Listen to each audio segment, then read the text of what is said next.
Does my face look red? I think it did earlier. I got to stop showering shortly before we get on one of these episodes because it makes my face look red. Cool. Cool story.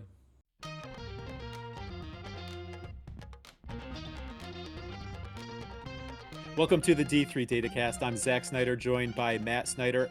I feel like October flew by. Our preseason episodes are over. It's time to start our regular season episodes. We've got games this week, real games, not just exhibitions, not just scrimmages. We've got real games to talk about. We got a lot of ground to cover, Matt. Should we just jump right into it? We've got a new segment we're going to be trying out this year. We're calling it the 4-point play, a way that we've kind of developed to be able to maybe keep our eyes on different areas of the country. The 4 points of the compass come into play here. We're talking north, south, east, and west. What's north, what's south, what's east, what's west? Well, we're keeping that open ended. We get to decide that each week as we each bring something that we fit into those four categories for our 4-point play. Let's jump right in, Matt. We're going to start with the north. What's something that's catching your eye, you're thinking about that you're going to assign here to the north as we kick off the first ever 4-point play here on the D3 Datacast? I'm going to go all the way up to the North Coast, the NCAC. I want to see what they look like with John Carroll in the fold this year. That's a conference, like historically, right, was dominated by Worcester and Wittenberg so many years. Recently, it's been a little bit more balanced. Denison won the regular season last year. Wabash has won like two of the last four leagues. Worcester's won one, kind of coming out of the COVID era. John Carroll adds another championship caliber program into the mix, right? The ones I just named, also Ohio Wesleyan. I was going to say that maybe this league hasn't recently been as top heavy as it was maybe in yesteryear with some of those Worcester and Wittenberg teams. That being said, like Wabash was in the Final Four like 4 years ago, so they've definitely had some quality. It's been a competitive top of the league. I think historically the NCAC champion is a team that's in the mix. John Carroll just adds another one of those types of teams in here, so really excited to see what that looks like in year one of men's basketball. John Carroll in the NCAC, it can only be fun, right? I think that's one thing I'm going to be watching for, not just in the early season here this week, but like all season long as well. Yeah, I think it's going to make for a really compelling NCAC race. Matt, as casual observers will say of the Division III football landscape, I think it's already been very interesting to see John Carroll enter the mix there with Wabash and DePaul, who are typically the two at the top of the NCAC. I think we'll see some similar dynamics there for basketball season. Looking forward to that. Matt, for my play here in the North, I'm intrigued by what could be a very open MIAC race. Let's go to Minnesota. We've talked in the other preseason episodes here about just an unusual amount of turnover on the St. John's roster. 9 seniors last year.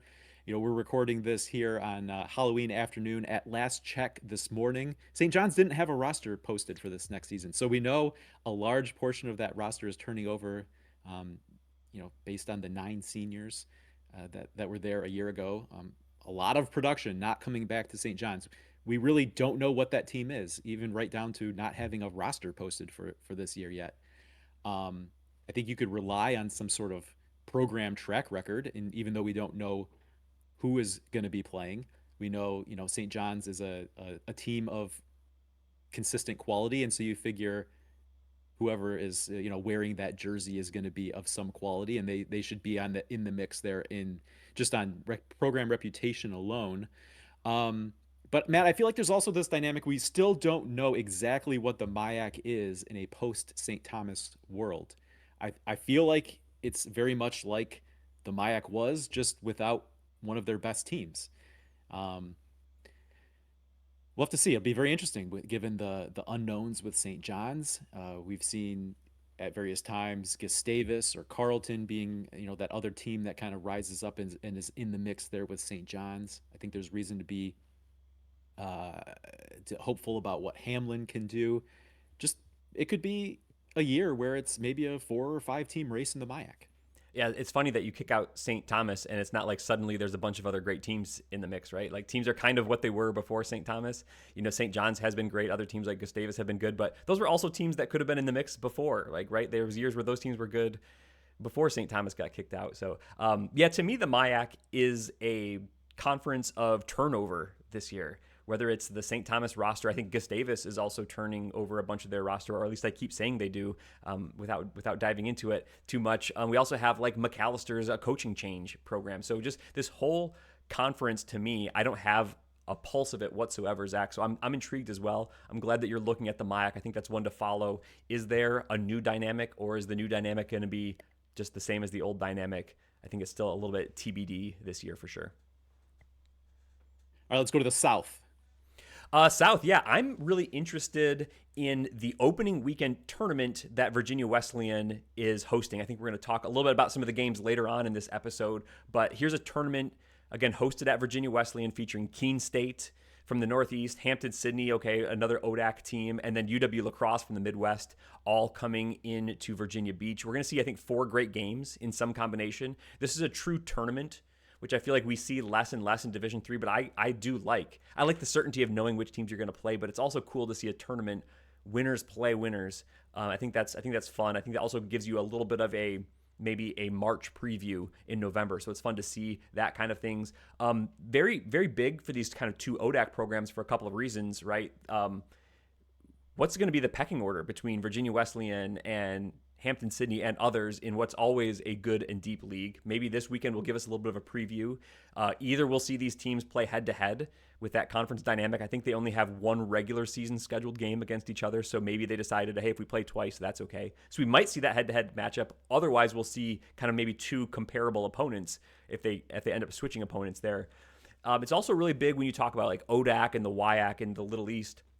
The NPI kind of conversation of mixing regions like this. You know, it's big to win these games, win these non-conference games. I kind of think of it as, can the ODAC maybe steal NPI from the WIAC in the Little East, or are they going to export NPI out of the conference? And is the WIAC going to take that? And some, I think leagues like the ODAC that have sometimes gotten 3 and 4 teams into the tournament, it's because you can win big non-conference games like this. So are they going to be able to do that again this year, or is this going to be, you know, one maybe small piece where they're going to have trouble getting back to 4 teams in the tournament, which is really, really hard. So really good tournament. I'm really kind of excited for what Virginia Wesleyan has built there. I think it's an exciting opening weekend series of matchups here. Yeah, and I did double check as you were saying that Hampton Sydney and Virginia Wesleyan are scheduled just to meet one time in ODAC play. So sometimes we've seen where when that happens, 2 teams decide to play one as a non-conference. Here in this case, it seems they decided it's okay if we do, it's okay if we don't meet up that second time with the uncertainty brought by the tournament. But yeah, a lot of fun. It's one of those tournaments that we talked about in our top 50 games of November. You know, we had both of the first round games on the list, and we don't know what those matchups are going to be for the second game. But you know, if we did know, you know, it's like those games are auto includes in that type of list as well. So it'd be interesting to see what they turn out to be. And you know, I think you mentioned it as we did that episode. You know, someone's going to come out of that weekend 0-2 and probably still be a very very good team. So will be a fun one to watch for sure. Matt, for my point down south, I'm gonna point to Texas, and I'm just really interested in the overall Texas shuffle going on at multiple levels. Lots of moving parts to varying degrees. We got schools moving leagues. Of course, the ASC was on life support and seems to have found some sort of deal to bring at least some short term to medium term stability. We'll have to see what goes on there. That's still a year off. Some coaching changes. You know, even among some of the more high profile men's basketball programs down there in Texas.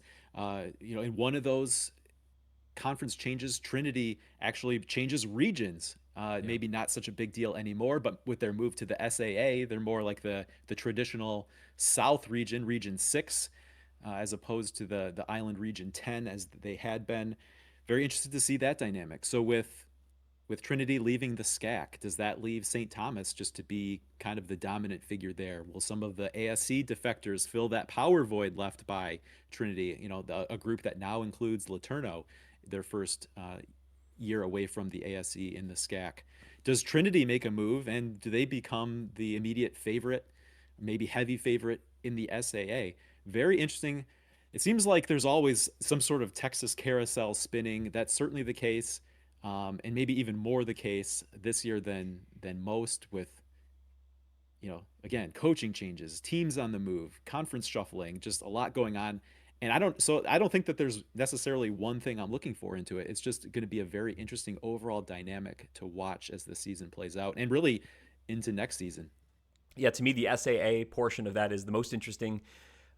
Is Trinity immediately a title contender or title favorite there? We know we've seen teams such as Barry be strong in recent years, and that's probably going to continue. But Trinity does add a different dynamic, and they're going through their own changes as a program. You think of their coach leaving for a Division One job, to have a new coach, probably their best player, also leaving for Division One. So they're going to have, what does the Trinity Texas team look like this year exactly? Not completely sure there. The SAA, right? Their changes aren't going to be done this year. You have teams like Maryville coming into that in a season in the future. They have one more year in the CCS, so that's going to continue to evolve down the road. But yeah, at least Trinity in the SAA provides a different dynamic there, and one that can have like even bracketing ramifications. If now the SAA champ could potentially be in Texas or Georgia, right? That really swings the pendulum of where can you put pods. You always had a difficult time putting pods in Texas with potentially like only maybe 2 conferences there. Now you can maybe mix up 3 conferences if all those teams to make it. So will be interesting to see throughout the year which teams kind of end up above each other on kind of the Region 10 and Region 6 rankings, if you want to think of it that way. But really, I mean, just like the NPI rankings and how you can build brackets around the country. Well, and speaking of, I mean, I think you tweeted about it. This is, speaking of the South here, this is bad news maybe for a school like Emory, uh, whose hosting opportunities were buoyed or helped by having a SAA champ that was within driving distance. If that's Trinity, that's Yeah. no longer a consideration. So that could make Emory feel like a little bit more of an island school when it comes to putting together a bracket. And then, needing to send them somewhere to connect them with a pod as opposed to being able to bring a pod to them. Yep. All right, young man, let's go west. What do you got there in the west? Yeah, I'm going to go just west of the Mississippi River. But Zach, let's not just talk about the Mississippi River. Let's talk about all American rivers. And we're going to go to the American Rivers Conference. I think just a really interesting dynamic has developed in the ARC in the last several seasons. The last 3 years, we've had 4 different teams in just 3 seasons claim a conference championship, or at least a partial conference championship. And in none of those 3 seasons did a regular season champion win their conference tournament. So we've had a bunch of different teams and bunch of teams having quality at the top. So let's look at last year, right? Dubuque won the regular season, but Central, the 4 seed, won the conference tournament. The year before that, which is 2023-24, Nebraska Wesleyan and Co. split the regular season championship, but Loras was the one that was the conference tournament winner. They were coming out of the 3 seed spot in that tournament.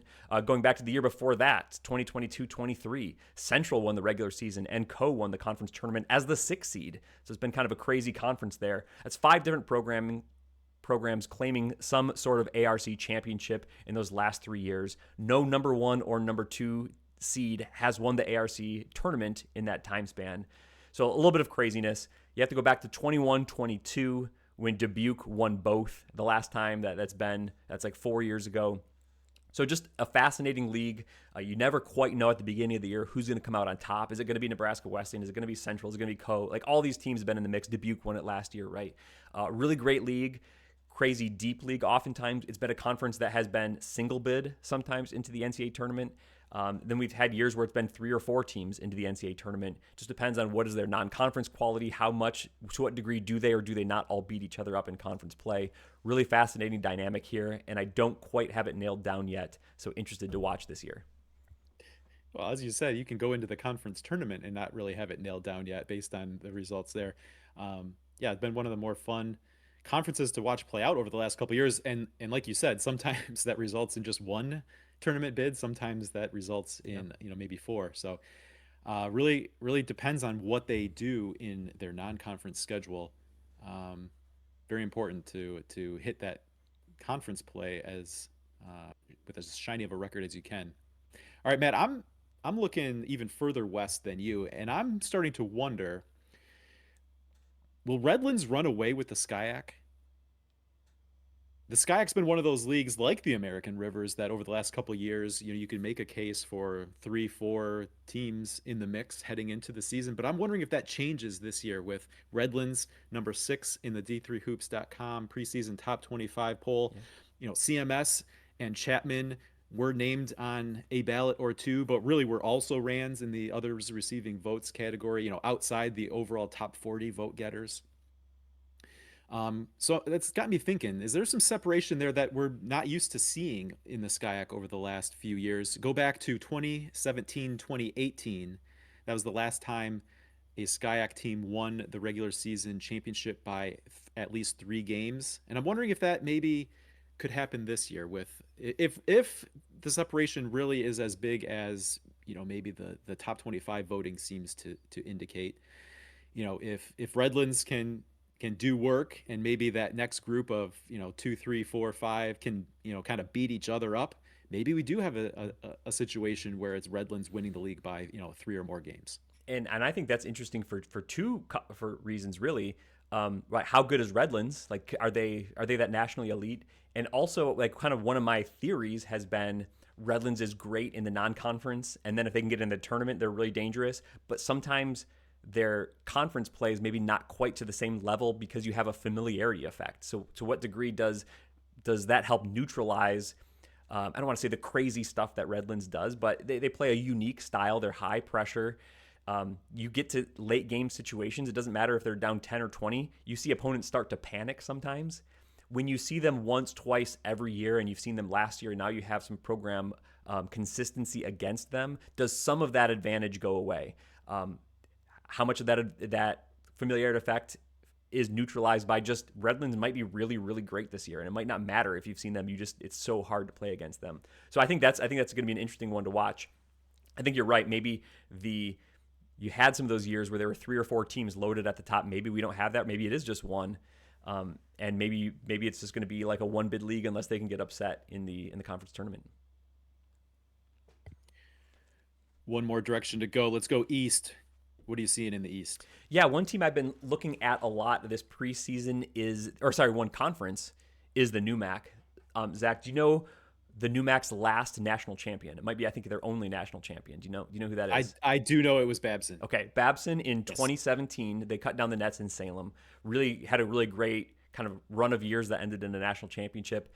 Since that 2017 national championship, Babson has not won a NUMAC title, and I think actually only one of those 7 or 8 years. I think it's 7 seasons, and leaving out the COVID year, so kind of 8 years, 7 seasons.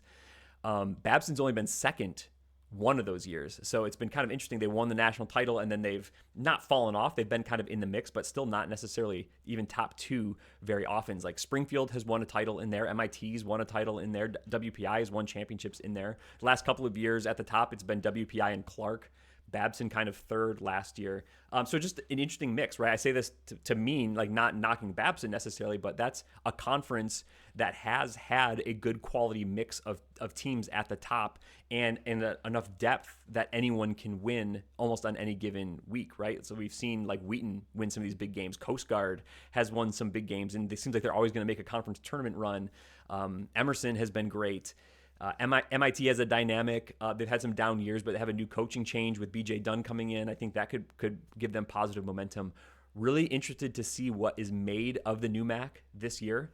I think Babson is very much in that mix. Could they see their first conference championship since that national championship? That's, I think, an interesting thing at play as well. So just a fascinating conference for me to watch this year, not only in the early season, but all season long as well. I like it. I'm thinking along the same lines here in the East, Matt. I'm going to give you 2 sets of 4 teams here from the D3 Datacast preseason efficiency ratings, and you tell me which group you like better. Okay. Okay. All right. So 25, 71, Okay. 82, and 134, Okay. or 9, 19, 48, 80. I like 9, 19, 48, 80. I think a lot Okay. better than that. Well, the first group is the NUMAC, Matt. Okay. The second is the GNAC. Wow. So one of the big non-conference storylines for me is this series of games, again going back to last week's show, episode 122, when we talked about some of the top 50 games that'll be played in November. There seemed to be a common theme with some of them in this area of the country, with NUMAC versus GNAC, kind of the contender group in the NUMAC versus the contender group in the GNAC. And so I'm really interested to see how these games play out against contenders. I think that the perception of the GNAC has been changing over the last several years, particularly with the emergence of St. Joseph, Connecticut. It used to be that maybe we would see an Albertus Magnus squad that has a really great record, and then as you're looking at the old regional ranking criteria, strength of schedule, it's not great. and the GNAC has a bad reputation, so you feel like they got that record not playing anyone. But I think that's been changing, and certainly I'm not suggesting that the GNAC as a whole is on par at this point with the NUMAC. The NUMAC Yeah. definitely has a middle class and just kind of greater overall level of depth.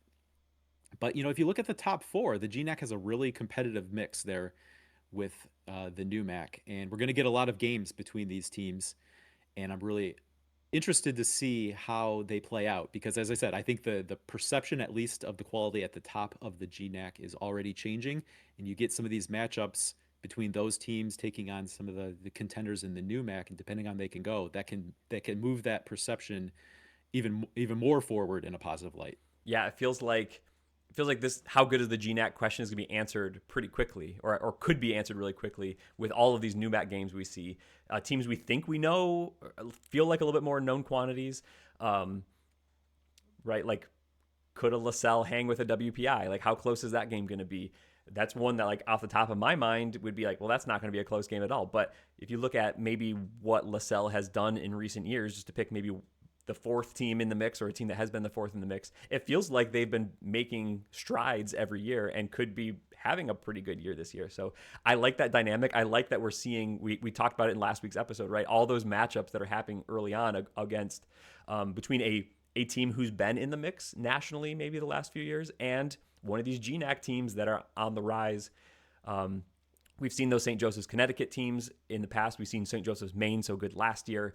Wanting to see is there continued kind of elevation of some of those additional top level teams as well that are more than just like Alberta's can get in the tournament one year. Like they I think have been having strong years for I mean like a decade now, right? Like they've had some good teams that can beat almost anyone on any given night. So are they in that consistency? Is there a fourth team in the mix as well? Will be fascinating to watch. That wraps up our 4 point play for week one here.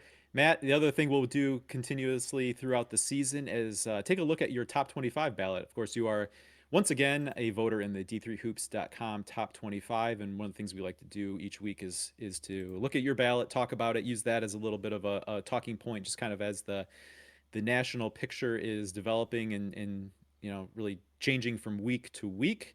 Why don't you take us high level, and then I picked out a few highlights, just maybe in terms of how your ballot compares and contrasts to the total poll. Yeah, my ballot has been out on social media for a little while, and the poll's been out, so I'm not going to go over everything necessarily, but I did feel really strongly about Trinity at the top. I think they returned back a ton from a really good national championship team, so I feel good about them there. What else is really interesting to talk about? I think Chicago, some of the transfers they're bringing in, they were a good team last year. For me, mostly like in the back five of my top 25, or maybe just out in many weeks.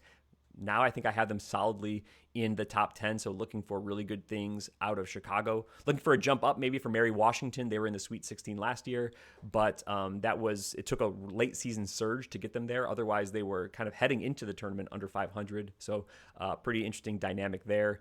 Excited about some of these teams at the end of the ballot, like Maryville. Like they have a really good schedule early. Interested to see what they can make of that, and what like into the first in-season balloting, which is I think just before Thanksgiving. How is this going to shift? Right? Is a team like Maryville going to take advantage of those early games and get a bunch of wins, or are we going to realize like, oh, maybe they're just outside? Finally, get these games in front of us and actually get some answers to the questions is kind of what I'm looking forward to here. So if my summary is correct here, I think you went 23 for 25 in terms of the teams named on your ballot versus the top 25 in the total poll. You did not vote for Hardin-Simmons or Montclair State, which were in the top 25 poll. You instead voted for St. Joseph's, Maine, one of those GNACs we've talked about, and you had Williams in. Now, I don't think that there's really a big discrepancy in those differences. You had TCNJ 25, and it looked like there was a lot of similarities between TCNJ and Montclair State. Maybe some Yeah. voters, kind of looking at both of those in those last five spots. In some cases, maybe like you picked TCNJ over Montclair State. Maybe other people went the other way, or maybe people found room for both of them there in kind of that 23, 24, 25 area. So I don't think a big difference there. St. Joseph's, Maine is one that looked like maybe we're on track to get ranked as we were tracking public ballots ahead of the full poll release. I feel like they were one of the biggest differences from what we knew before the poll was released versus how it came out. And so maybe in the ballots of people who were publicly releasing them ahead of time were seemed to be more willing to include them, and then ultimately they didn't really get a lot of support from the people whose ballots were unknown at that time. And number 23, Matt, you had Williams, who was not in the full poll. Um, yeah, anything in particular in those differences that you want to point out? Like I said, I don't think there's really any huge changes. I think Williams was the first team out in that others receiving votes category. So, Okay. not a big difference between being ORV number 1 and number 23 on your ballot. Yeah, talking NJAC for a little while. I mean, I think there's always a bunch of good teams. I'm not always sure how many great teams there are. I felt like I definitely wanted to try to include one of them. TCNJ obviously having a coaching change this year, so you never know what that dynamic brings. I think this might have, I'm not sure if they had a roster posted, would I put this in or not, but they at least had the opportunity to bring a fair number of returning players back, even if it was going to be a new coach. So I liked what TCNJ, I think, had the opportunity to bring back a little bit more than Montclair this year. Montclair, I think, is definitely like a watch list team for me, so maybe not a ton of difference.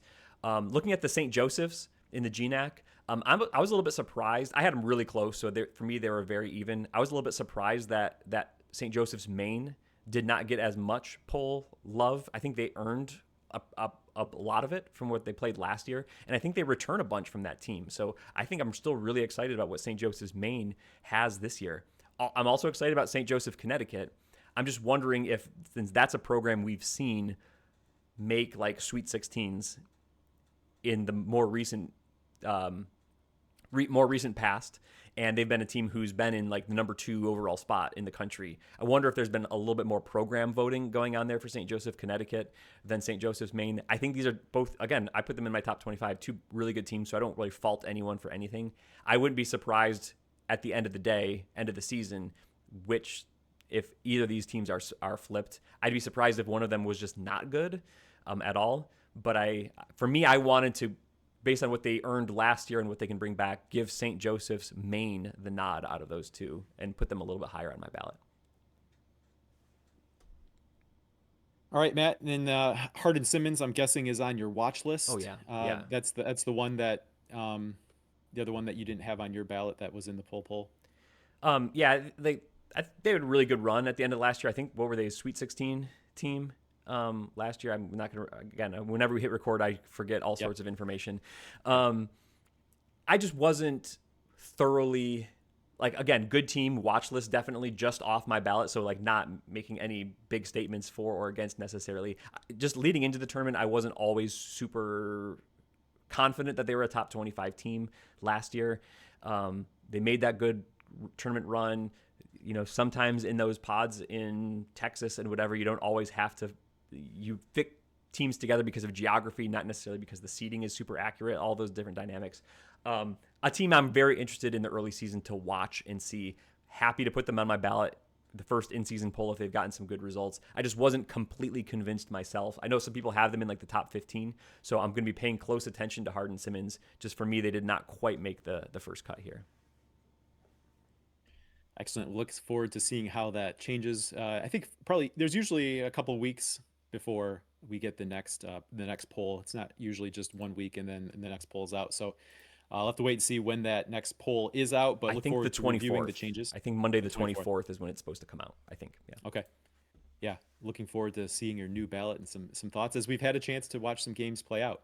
All right, we've got more coming up on the show. We've got bold predictions and hot takes, some from the viewers, some from us, and we'll be joined by D3Hoops.com lead columnist Brian Scott. But before we do that, let's take a minute and thank our great group of supporters on Patreon, patreon.com/D3Datacast. And Matt, we've got a group of people here we want to recognize. Our thank you slide is up. And these are the people who really make it possible for us to do what do what we do. Special shout out to Juan Jimenez joining us as a new Great Job team member this week. Yeah, thanks so much to our supporters joining us in making these episodes, in keeping the data on D3 Datacast ad-free. There's no ads on that site. You can get the efficiency ratings. You can get our NPI rankings. You can get team projections based on computer simulations on d3datacast.com. If you'd like to help keep that stuff ad-free, you can go to patreon.com/d3datacast. We have a $3 a month tier and a $5 a month tier. Thank you so much to those who have helped us out. We really appreciate it. It helps us to cover Division III and talk about it in the way that we love so much. So Zach, I think we got Ryan Scott waiting for us. So let's bring him in, and we'll continue on with our bold predictions and our hot takes. We're pleased to welcome in D3Hoops.com lead columnist Ryan Scott to the show, who's going to go through these bold predictions and hot takes we received from our audience. Give us a little bit of a temperature check. Welcome to the show, Ryan. I think you did this with us last year. Good to have you back. Yeah, thanks for having me. I enjoy your show every week and really glad to be here. So let's jump right into it. First one comes from Drew Latrencha. Little low-hanging fruit, I think, here. Extremely hot take. All men's Sweet 16 games will be played this season.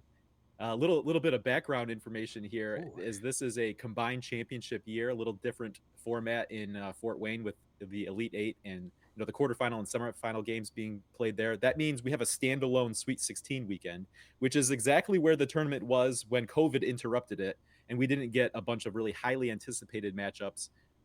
So Drew, harkening back to that unfortunate tournament, back to this single standalone Sweet 16 format coming up this year, and Drew says we're going to get them all in.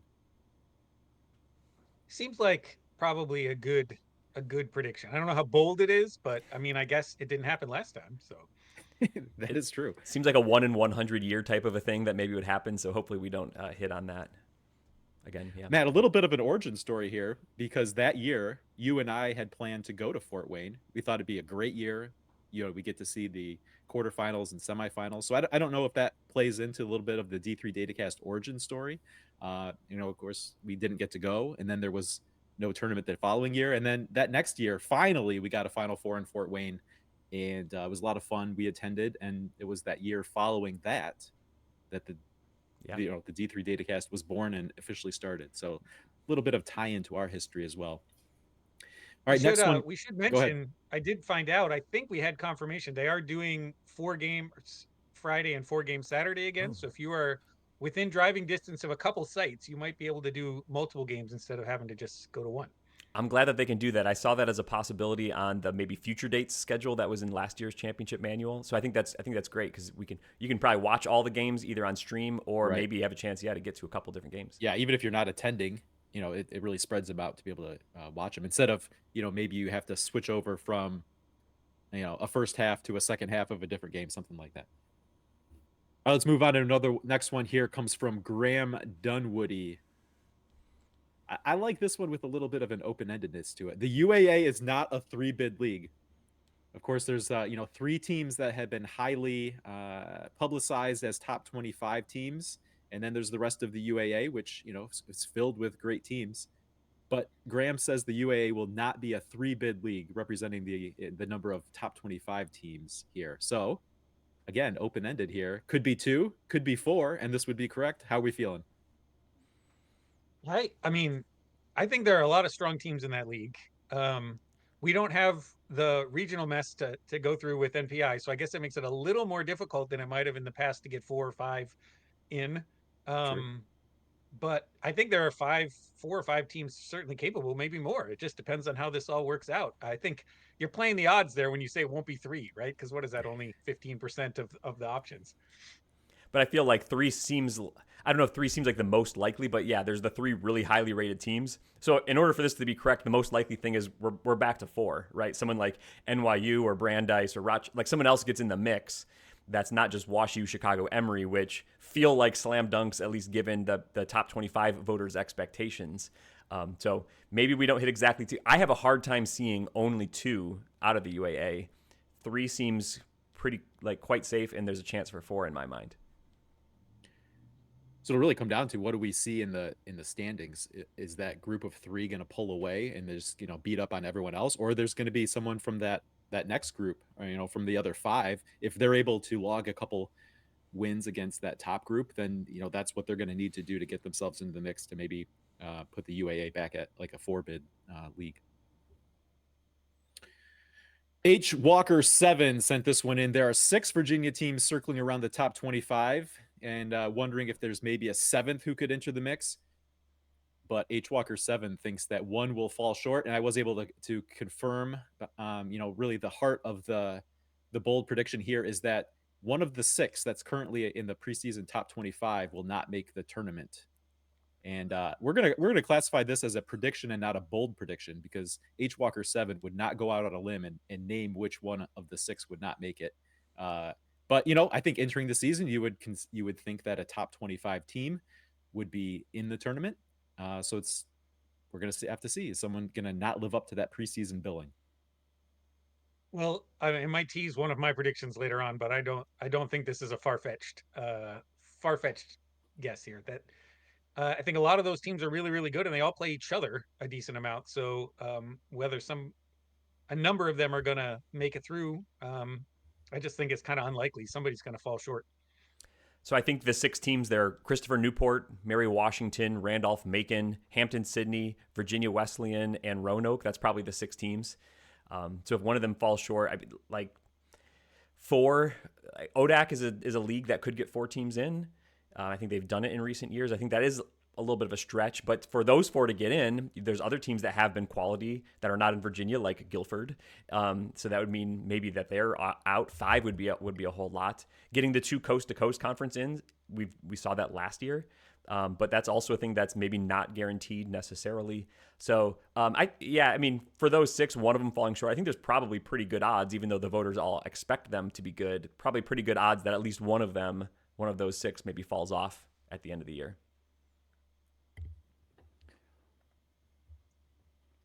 Next one from Max Fan: there will be 3 Skyline teams that are close to the top 100 in efficiency ratings this season.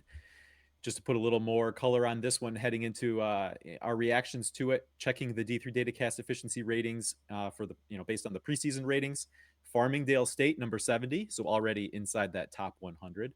Yeshiva 119, so that's not going to take a lot of improvement to crack that top 100.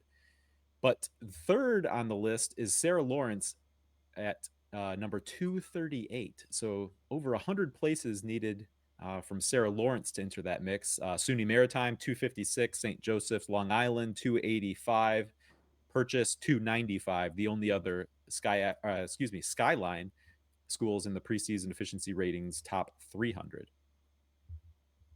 I'm gonna call the Skyline out because I think I've established that I'm relatively friendly to those guys. I'm not an enemy, but man, when I watch those games, I think Farmingdale has a decent defense, but everyone else is going to have to step it up on the defensive end of things. I think if they're going to get 3 teams all the way up there, even Yeshiva 119 guys. I mean, I'll challenge you right now. The defense has to improve from where it was last year. I hope coach is watching. I don't know. You get above 119 if that defense doesn't get a lot better than it was. So hopefully they've been working on that. I think we've seen the last several years, Farmingdale and Yeshiva are teams that have gotten into tournaments. They've been kind of that top 100 type quality. And as you said, Zach, I think in the spirit of this question or this prediction, those two are basically already there. I'm not sure that I see a third. I would love it if there was another competitive team. I think Ryan's kind of right, especially if the top of this conference wants to be what they want to be. You need more quality in the league than I think just two top 100 or fringe top 100 teams and then no one else in the top 200 really. I would like to see the quality improve. That would be great. I think this is a bold prediction here. Yeah, a lot of ground to make up. I think there are some good teams in that league. I mean, there are definitely some good teams there. I don't want to be that I'm downing on all of them, but defense is really one thing that kind of sets apart some of the top teams and top leagues. And Skyline needs to improve there if they want to bump their standing. I mean, one of the obviously there's so many great tragedies with the 2020 and the COVID era and everything, but not really getting to see what that Yeshiva team got to do further in the tournament. I think from a D3 standpoint in our small world, like we would have loved to see that team play against some maybe tougher competition level all season long, given that long winning streak that they ended up having and everything. But yeah, I think they were able to beat up on Skyline type competition and maybe weren't playing as many national powerhouses, but they're scheduling those teams now. So we'll find out to what level that the Yeshiva at least can play this year. Absolutely. All right. Coach Reg sent one in, actually sent 4 in here. Let's go through them all together and then we can pick and choose. If there's anything in particular you want to react to, West Coast team or Texas school will make the Final Four. I mean, there's one in the preseason top 25 that's pretty highly ranked there. Number two, a team other than Trinity or Tufts will win the NESCAC tournament. Number three, there will be 7 teams ranked in the final top 25, currently not in the preseason top 25. And Marietta will be better than Trine. Of course, the dynamic there, John Vanderwall leaving Marietta to take the head coaching job at Trine. Coach Reg thinks that Marietta will be better there in year one than Trine. All right, guys. It's kind of interesting looking back at like the preseason poll from last year. A team like Lacrosse wasn't in the preseason top 25 and was certainly a top 25 team at the end of the year. So there's always those surprises. Coach Reg thinks there'll be 7 big changes there from the preseason to the final. Got some NESCAC, got some West Coast. What are we thinking? Well, I feel like 7's a good number. That's probably pretty fair for switching out from the top 25 now to the end of the year. I almost sent in this Trinity Tufts one. That was one I was thinking of, that one of the other teams is going to pull that out. NESCAC with the single round robin is just such a weird happenstance. Right? You get one bad weekend and you can drop, a quarter of your games from the league. And that can really change things there. Redlands was one game away from the Final Four having to go to the East Coast 2 weeks in a row. So if they end up high enough that they can host one of those weekends, I think it gives them a better shot to get through there. And then I don't know about the last one. I think that Trine team is pretty solid, and I think they're going to be a little better. But how do we measure that? Do we have a way to measure? Is that just NPI? Who's going to finish higher? I mean, you could look at NPI or Massey ratings or efficiency ratings or maybe some combination thereof. We look at the GLI. We could look at who wins head-to-head at the GLI. Yeah, they play each other head-to-head in November. Everybody loves using those as the measuring stick. Right? That's the measure of who is better. Yeah. Hey, the interesting thing about the NESCAC pick here is that's so few conferences have their top 2 seeds play that quarterfinal game. The NESCAC still does that, so that's like a 1-8, 2-7 type of matchup. That's one you expect them to win, but in the NESCAC, those aren't cakewalks necessarily of games. There's probably still a contest to be had there. And we know usually who is ever 3rd, 4th, 5th in the NESCAC is still strong enough that could knock one of those 2 teams out. So I think I can definitely see that being fairly reasonable there. Marietta Trine one I think is interesting. One of the interesting things there is not just like what's the quality of the programs and the trajectory and everything like that, but just new coaches taking over different programs, different mix of guys. So I can see almost anything, any scenario there is kind of reasonable, just what happens to gel. But yeah, I love that's a game so early in the season that happened in the GLI because we'll get to see that up close and in person. Is scheduled even before the coaching change took place. So it'll be a fun one. All right, we got to get into some of our takes here. I'm going to start off with my bold prediction, and I'm going to say that Olivet will shake up the top 3 in the MIAA. It's been a top 3 of Hope Calvin and Trine that has remained consistent since COVID. I think this is the year that top 3 gets shaken up with Olivet entering the mix. I mean, that's your guys' area of expertise. I do think the Olivet team will be improved. We've heard that from a number of the MIAA coaches already. Which of those games are they winning though? Right? That's the well, question. Here's the thing. If they're gonna pop in there, they got to win a couple of them, right? Well, they might enter conference play like with 2 wins. They've got a very difficult non-conference schedule. But I think once they get into conference, I don't know that they're not going to see teams for the most part that they aren't used to seeing, and it's going to give them probably some better matchups than what they see in most of the non-conference play. Now, I have a feeling of which of the 3 it won't be at the expense of. I think there's 2 that I would be more willing to bet would be the ones to maybe lose their spot to Olivet here. But yeah, I think once you get into conference play, the overall record might look ugly, but yeah, again, in that conference schedule, I think they'll be very competitive. Yeah, Zach, I'm going to give this bold rating a light roast. A light roast out of 10. I don't think we've seen an MIAA coaches poll yet. Olivet could be as high as number 2 in that poll, probably number 3 or 4. I think coaches like to vote consistency, but I think there's a lot of people that expect big things conference wise out of Olivet this year. And I think it's more of a question. I think in that coaches poll, Calvin's probably going to be the favorite. And then it's going to be a question of how do you vote the next three? Try and hope all of that. Olivet has some great players returning. They've built kind of a nice young core over the last 3 years. They have that really tough schedule. They could be a pretty good team and not win very much, as you said. Really interested to see what they do. But I think it's almost a certainty that they finish in the top three. I just don't know which other one I'm picking necessarily as far as who's then out of that top three. I think it may come down to those even lower teams, 5, 6, 7. How Yeah. many wins are they going to pull against those top four? Yeah. And how is that going to change the standings? Because even if they're all, I mean, weirdest scenario, right?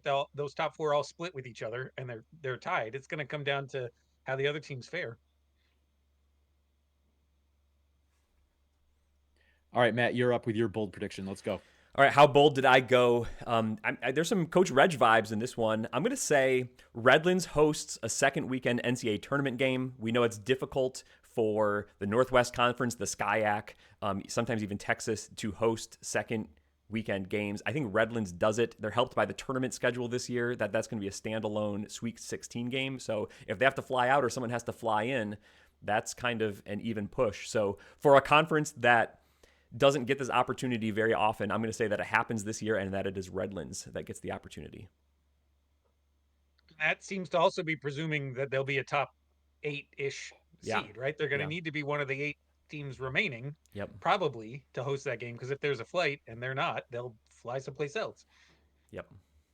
No, it's a great point about the dynamic of the way the tournament is set up, right? Because, flying Redlands out somewhere versus flying someone in is a wash. So if they're in that position, you got a standalone weekend of, a flight in equals a flight out. So that could be, I think the boldness would be up several levels if we're talking about the normal sectional format here. But I appreciate you being opportunistic.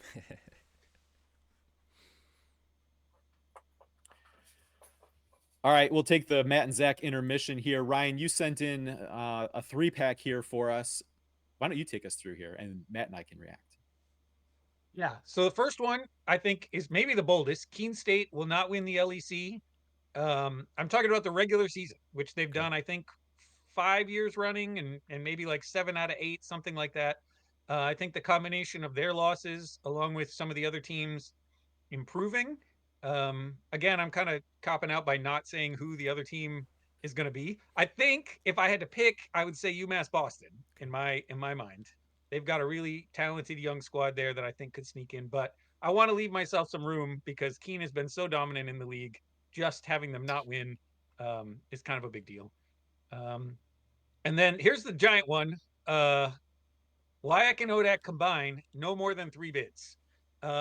Not that these are bad leagues. Obviously, we know they're really good leagues. And we've got teams that we think, according to the poll, maybe are kind of a cut above everybody else.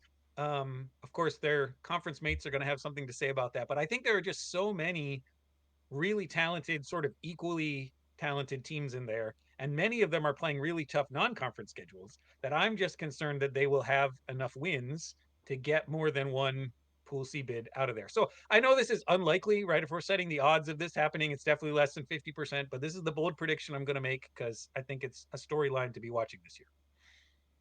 And then the last one is just looking at the numbers. I think Zevi Samit from Yeshiva, he was about 12th last year, I think, in scoring. I'm gonna bump him up to number 1 in the country, and say he gets 2,500 points, which will put him somewhere around 20th all time. But I think that bears it out. He's going to have to improve from his previous years, but really talented player, good scorer. I think he got a lot of confidence from last year, and that's what I'm looking for. Yeah, so you answered my next question. I was going to ask for the Little East, like who would be your pick then?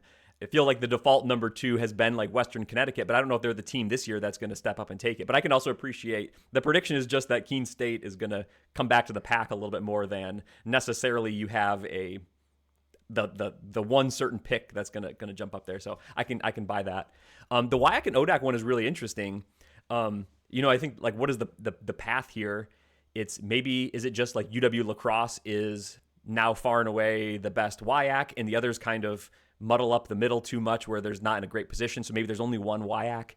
And then the ODAC, I can see this year a bunch of good teams as always, but maybe how often have they had that nationally elite team the last several years? It's been a lot. Like there's been the Guilford and Hampton Sydney Final Four years and the Randolph Macon years.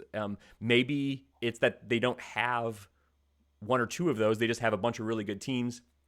And then they're not winning quite as many non-conference games. So the NPIs aren't quite as great, and the ODAC gets two. Like I can see kind of those paths there. But yeah, three's going to be thin from these leagues. That would provide. I mean, these are conferences you wouldn't be surprised each getting two, three, sometimes four bids, right? So You said bold prediction, that's Matt. So I bold. went bold. That's bold. I like it. And one of my favorite things to watch in D3 is if you tune into a yeshiva game and maybe they're down like 8 and it's getting fairly late, and then you just watch for what are the Zevi things that are going to happen to this game. They don't have to be down, but like he's just going to make some ridiculous shots. And like I remember when they played Illinois Wesleyan at the Shirk Center, and it just felt like Zevi was going to hit enough shots to just completely beat Illinois Wesleyan on his own. And he came up like maybe 1 3-pointer short in that game, but that was ridiculous. Maybe it was even an overtime game, if I'm remembering correctly, or really close to that. But it's just those kind of moments that he produces on almost a weekly basis that are really fun to watch. And going back to the yeshiva schedule, it'd be interesting to see at, like where's that average in the non-conference portion, and then where does it end up, to your point earlier, Ryan, about the overall level of defense played in the skyline. Where does so like kind of do a checkpoint after the non-conference schedule? What's that number, and then what does it look like? Once he gets through, we'll say a lighter test against defenses in the skyline schedule. Here, yes, I think the WIAC and ODAC combining for 3 bids is very bold. Here's where I think you really get in trouble is let's say Stevens Point wins the WIAC tournament, right? Yeah. So let's say That's the trouble point. a 3 seed wins that. So you got to figure whoever the number 1 seed in both of those leagues going into the tournament should be fairly safe. So all it takes is one upset in either one of those leagues probably for you to get to 3, and then it's just a matter of needing one more. Well, I think the right number is 4. That's what I had written down initially. But I was like, that is not bold enough. That is not going to be making waves. If I say 4, Bob is not going to be talking about it all year like he did with Matt's prediction last year, right? Like I want something that Quillman is going to be harping on all season long. And I'll take the L. I think it's more likely I don't get this than I do, but if it pans out, this is an all-time pick here. So Well, I'm going to talk about the CCIW later, but if you want to take the Quillman harps on you all season long role from me, I'm happy to give that one up. So, all right, I've got a hot take. Let's get to mine here. I'm going to say that last season's NESCAC resurgence was one great year and not a full return to form. And just one NESCAC will advance to the Elite 8 in Fort Wayne. We had 2 Final Fours out of the NESCAC last year. Still a great league, always is a great league, but I think the multiple deep into the tournament thing, as we're used to seeing through a lot of recent history, I think last year was more of a 1-year thing than a true return to form. I think the full return to the form is still yet to come. okay. I think one team in Fort Wayne is still good. No, again, I'm not saying that the NESCAC is like overrated or not a good league. I'm admitting it is a great league, but when we're talking about multiple teams deep into the tournament, I think that last year was a great year for them and not a return to form where we consistently see multiple teams deep into the tournament. The only thing that I would say about this is again the scheduling issue because of the second weekend. If we have multiple NESCAC teams through the second weekend, we can't do some sort of centralized location where we're bringing some other teams in. And I do think New England as a region is down this year. And so the teams that are within, say Tufts gets there, 500 miles of Tufts does not give you a really wide range. You may end up with maybe a weaker second weekend opponent for one of those teams. And that's the only place that I would see maybe this falls short a little bit is perhaps the Northeast teams, the ones that are really good, have a little easier path through to Fort Wayne than some of the other regions. And can we get Virginia teams to Trinity? We don't know what the mapping is like this year. We're not sure. Can Christopher Newport get to Trinity or not? We don't know. All right, Matt, you got another CCIW scorching hot take for us? Yeah, last one on this. I Okay. still expect NESCAC to be like number one or number two conference in Division Three. It's either UAA or NESCAC this year. That's my prediction. I think still like even I think WIAC is maybe a league that in my mind that's slightly down from where it was the last couple of years, and I think CCIW is still maybe like fourth, maybe third this year. So I still think the NESCAC is going to be great, and but we'll see how many teams we get into Fort Wayne. All right, my scorching hot take. I'm going CCIW once again. My scorching hot take is that everyone in the CCIW will play hard and have a lot of fun this year. Both teams played hard. That seems like a fair assessment. I concur. I think that'll keep you out of trouble, Matt. I It's think you're gonna probably be. going to get me in more trouble. I think you're good with this one. Okay. Not gonna worry about that. All right, Ryan, if you're willing, we'll have you stick around for our first pick slate of the year. Always appreciate you playing along with us in the comments. We're going to let you play along with us on video here. Feel free to add your picks as a comment and track yourself Sure. along the way. If you're viewing at home, I know Ryan he's in there in the comments every week posting his picks. Awesome to have people playing along. Let's get to this week's slate, Matt. The first slate of the year, our first D3 Datacast game of the week of the year. Yeah, let's loop in the new people though. So what we do here, Zach at d3datacast.com, we run team efficiency ratings. We can run each game through those efficiency ratings and get like a predicted scoring margin, kind of like a fake betting line, if you will. And we like to bring 5 games, 2 each, and then a game of the week, and we like to pick against these. And a lot of people play in the comments below. People like Ryan Scott here always beat us almost every single year. So we like to look silly, and this is an opportunity. But this is week number 1. I'm going to read the list, and then we'll go pick by pick. The first game is Keene State at Virginia Wesleyan. That's a 4-point line in favor of Virginia Wesleyan. LaSalle are 7-point underdogs at WPI. Swarthmore are 3-point underdogs at Albertus Magnus. Pacific Lutheran is 5.5-point underdogs on the road at UC Santa Cruz. And our D3 Datacast game of the week, I think it's one of the only ranked versus ranked games on the schedule. UW La Crosse are half-a-point favorites and a neutral site against Hampton Sydney. So Zach, going back up to the top, Keene State and Virginia Wesleyan, a 4-point line. You get to make the first pick. Yeah, this is part of that event with the game of the week down there, hosted at Virginia Wesleyan. With more returning production, I think Virginia Wesleyan's in better position to hit the ground running here. I will lay the 4 points and take the Marlins. All right, Zach. I like the way you think as well. I'm also going to be happy giving up the 4 points, and I'm going to go in favor of Virginia Wesleyan. Ryan, our guest picker, do you have a pick here? Yeah, I mean, I'm going to go Virginia Wesleyan as well.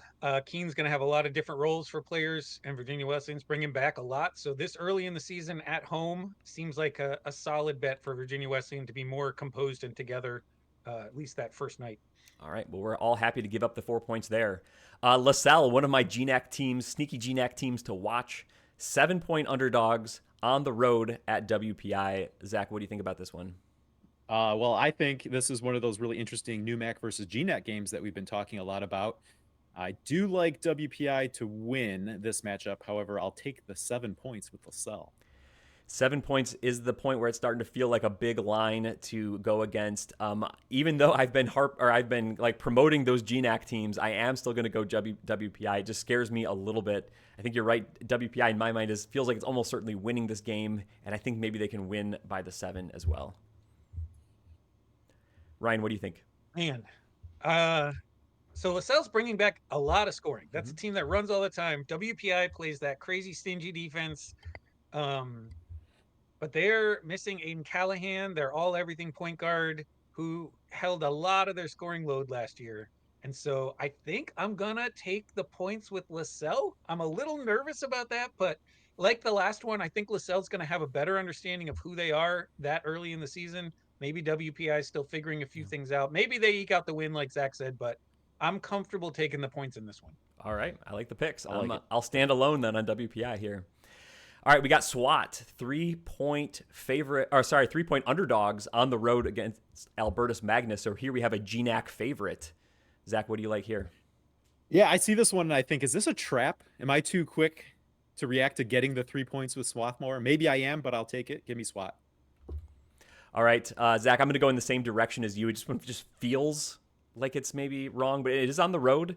We know Swarthmore is a coaching change here, so are they going to be vibing this early in the season? Um, I do like Albertus Magnus as kind of like a thirdish team in the GNAC, but we haven't obviously seen them yet this year. So I'm just going to go Swarthmore. Maybe that's just a name play for me at this point, but I'm going to go that direction and take the 3 points here. Ryan, what do you think? Man, there's so many things to consider with this. Swarthmore does not often travel much, and so this even just Philly to Connecticut, that's a longer trip than they normally take. You mentioned the new coach. Um, they struggled a little bit last year for sure, coming together and figuring out who they were as a team. Albertus has a ton of transfers coming in, and Mm-hmm. so I'm always loath for these teams that have a lot of new players doing new things to pick them at the beginning of the year.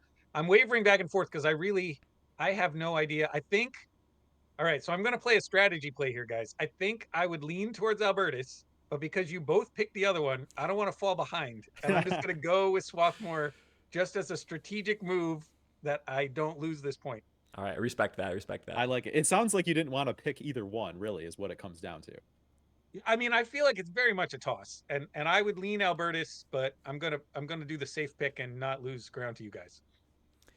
All right, game number 4, Pacific Lutheran. They are getting 5.5 points on the road at UC Santa Cruz. Zach, your pick. This is the one where I made my initial pick and then I switched it. I'm going to go with UC Santa Cruz here, and I'll tell you why I changed my initial pick, and that's looking at the schedule. This game is actually part of a little like 3-team series involving Redlands. Santa Cruz plays Redlands Friday. Pacific Lutheran plays Redlands Saturday.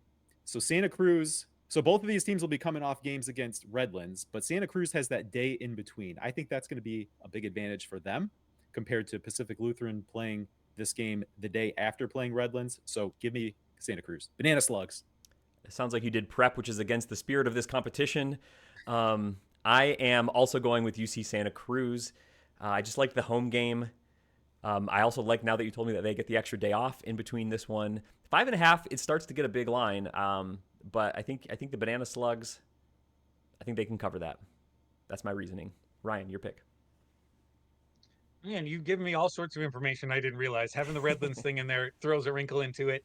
The extra day off. So my family last spring for spring break visited Santa Cruz. We were there. I took a picture at the beautiful court that they have up on the side of the hill. I don't know if this is being played down by the beach in the G League arena or if it's up on campus, but beautiful place and the kind of place that I feel like if you got an extra day off is a hard place to focus. Like that is a beautiful town with the ocean right there, and even in the winter, it's going to be a lot of fun. Um, Hacklu loses a couple of seniors who are contributing. They're on the road, having played Red. I think everything points to Santa Cruz. I feel like I'm going to go that direction, not because you guys picked it, although that makes it a lot safer for me to do that. But I do think Santa Cruz pulls that one out. All right, so we all go the same direction in that one as well. And then our game of the week, I think it's going to be a big one. It's on a neutral court being played at Virginia Wesleyan. UW La Crosse, the computer likes them as just a half-point favorite against Hampton Sydney. Zach, how are you picking in this matchup? I'm going with La Crosse.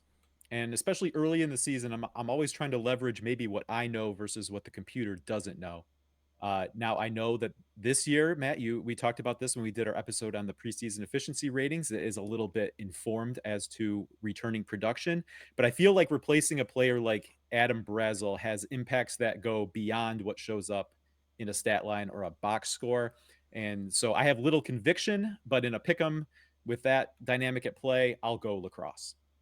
Yeah, these are teams that I'm both voting for, but I think La Crosse to me looks like they could be really, really good this year. Just the half-point line. So I will go with UW La Crosse. It does concern me, though, that even though this is a neutral site game, it's essentially a cross-country trip for UW La Crosse, Hampton, Sydney. It's a trip, but it's still in state, so, and one that they're used to making on a court that they're used to playing. So that does scare me a little bit here. But I think if UW La Crosse is the type of team I think they can be this year, then I think a half-point line, which is basically them winning this game, is something that they can do. Yeah, I mean, this is a tough matchup. I was really impressed with the young guards from Hampton Sydney. I saw them in person at NYU in the tournament last year. I think I'm voting for them because I think they will be really good by the end of the year, but I think they're going to have some growing pains. La Crosse, when we got some of our preseason voting info, they're not only bringing back the best team in the WIAC, but they've got some impact transfers coming in on top of that. I think they're just going to be absolutely loaded. I think, obviously I voted for Trinity because they're the defending champs and bring everyone back, but I think there's a potential for La Crosse to be absolutely the best team in the country this year. And I don't see them losing to this game opening night. Sorry that it's less dramatic, but it'll all come down to LaSalle WPI, I guess, for this first week. Yeah, so I think Zach and Ryan ended up going the same direction in all 5 games, and I went the different direction on that LaSalle WPI game. So we'll have to see how things go. It's a long season, it's a marathon, not a sprint, all that, yada, yada, yada. Um, anyway, Ryan, we've had fun having you on here. I know you've been a busy man yourself with the D3 Sports YouTube channel. You've had some really great interviews. Jim Haney, I think, was that the most recent one that dropped. That was on there. You've talked to Eric Bridgeland. You've talked, I'm trying to remember this off the top of my head, and I can't remember. Mike McGrath's on Mike there. McGrath, yes, that was the one I was trying to come up with. And Yeah. Polly TC&J. Thomason was on there as well. So a lot of good stuff on the D3 Sports YouTube channel. For those who have not checked that out, Ryan's done some great preseason interviews there as well. Yeah, it's been a lot of fun getting a chance to talk to a bunch of coaches ahead of the season. We want to keep doing that as much as we can. Obviously, don't know once the games get started what kind of time we're going to have, what kind of time they're going to have. But of course, Hoopsville will be kicking off here in a little bit as well. So Dave will have a lot of good interviews come in that direction. And yeah, I mean, super excited for the season. It's always hard going between October 15th when everybody celebrates and then getting to the first games 3 weeks later. It feels like a slog sometimes. I tell you what, I feel like October flew by this year. I'm glad that we're turning the page here to November. Games are going to be starting here. I can't believe that we are doing our week 1 show already. It's awesome. Thanks for joining us for it, and have a lot of fun following it all along the way.